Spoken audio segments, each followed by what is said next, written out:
The trouble is not with the Jews. The trouble is with Zionists.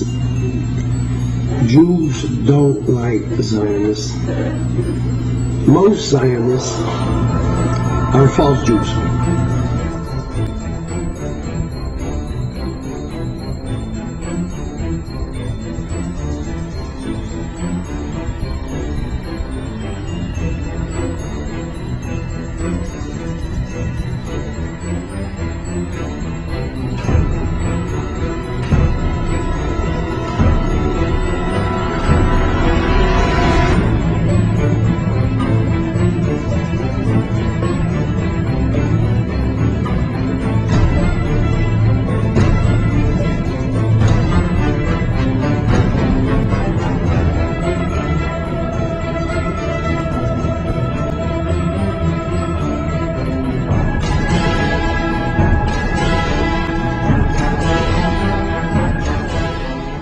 Unfortunately, something new has developed in the world in the last 100 years, a new movement and ideology, and that is called Zionism. People confuse Judaism and Zionism. They consider it one and the same.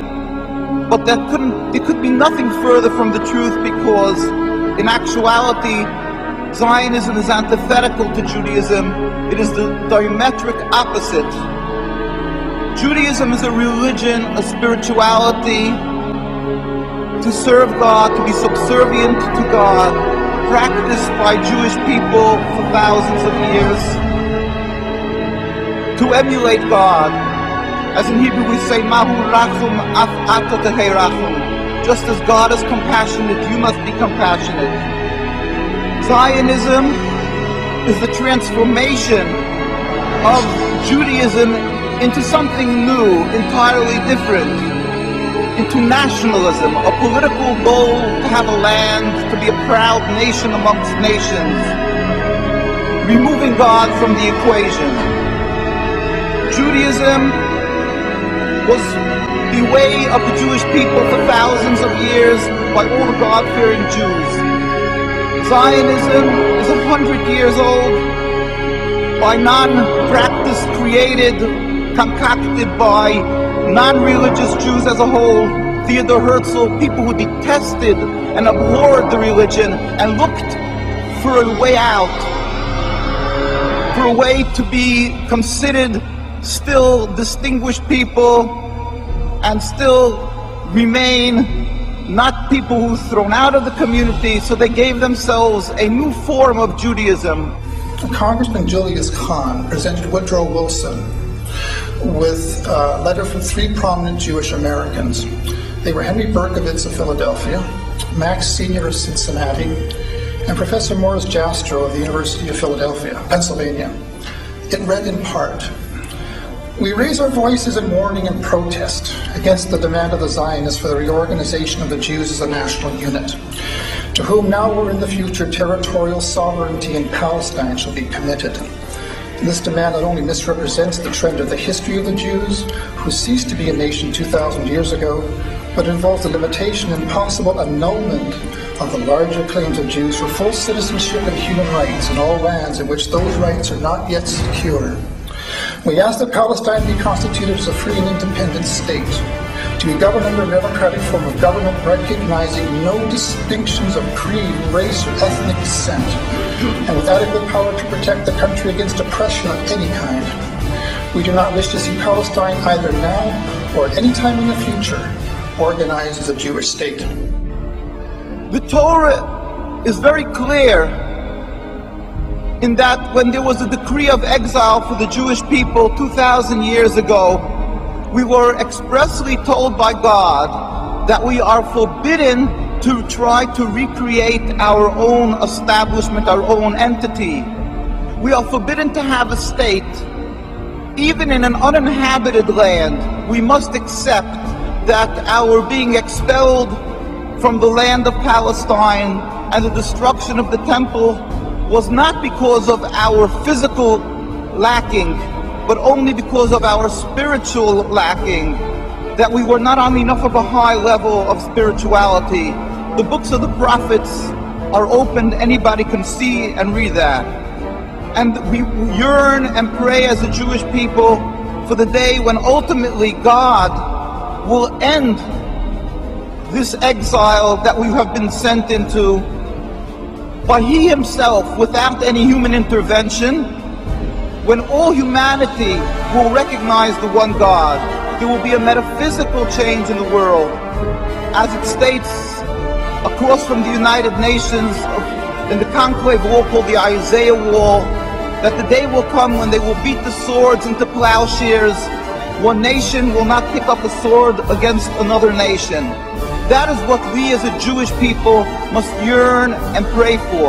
And until that day comes, we must be loyal citizens, exemplary people throughout the world to serve God, be subservient, and be kind-hearted, good people as God requires.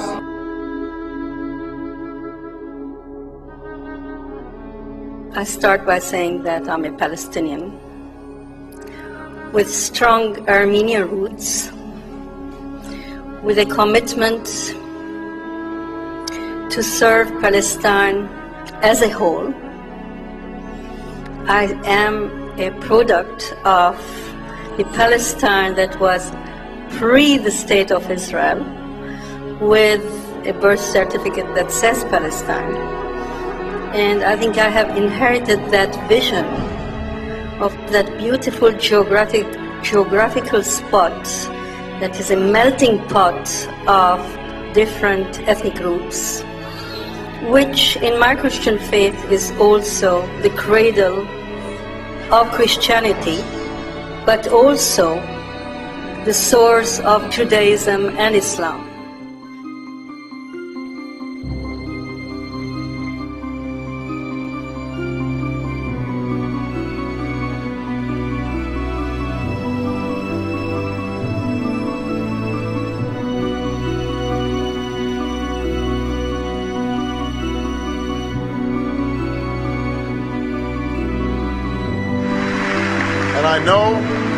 And I know that when I visit AIPAC, I'm among friends, good friends.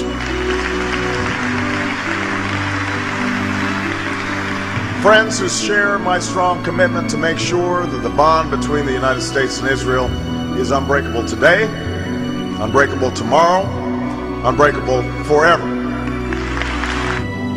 I have been proud to be a part of a strong bipartisan consensus that has stood by Israel in the face of all threats.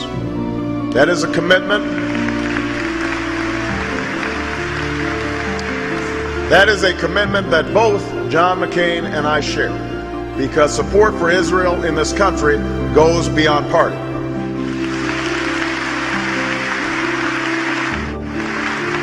Our alliance is based on shared interests and shared values. Those who threaten Israel threaten us. Israel has always faced these threats on the front lines, and I will bring to the White House an unshakable commitment to Israel's security. We know that the establishment of Israel was just and necessary, rooted in centuries of struggle and decades of patient work. But 60 years later, we know that we cannot relent, we cannot yield, and as president, I will never compromise when it comes to Israel's security.